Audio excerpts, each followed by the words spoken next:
İsrail'in Kudüs'ü işgal etmesiyle Sultan Selim'in Kudüs'ü işgal etmesi arasında müəyyən seviyede benzerlikler vardır.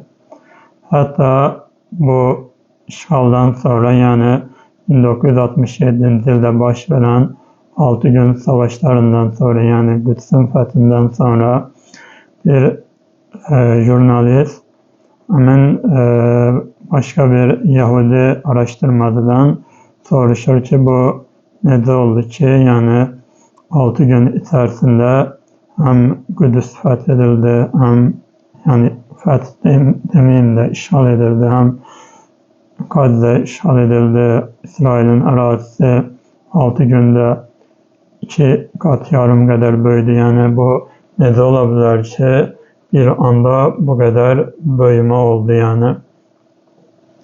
Yahudi araştırmacı cevap verir ki, o jurnaliste der ki bu yani aslında normal bir şeydi yani.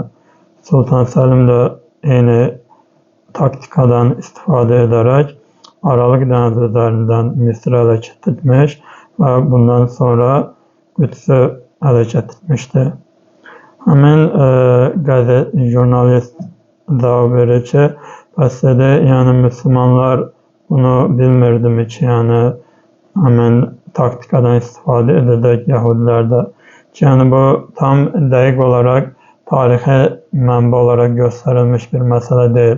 Sadece olarak belə bir məsələnin də olma ihtimalından danışılır ki, yani necə oldu ki bu şekilde Yahudiler hemen torpaqları işgal elədilər və hemen torpaqlar Yahudi idaresinə keçdi. Belə bir iddia deyilir ki, Yahudiler, yani bu olmuş meseledir. Yahudiler deməli bir anda 200 təyyarə havalandırır ve bu təyyarələr Aralık Denizi üzerinden alçaq uçuş vasıtasıyla Mısır hava alanlarını bombalayır.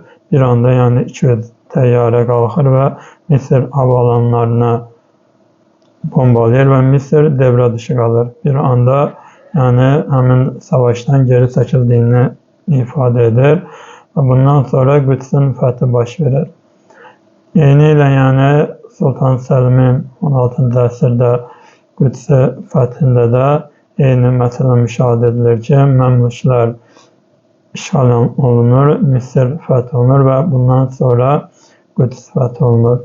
Arasında müəyyən benzerlikler vardır.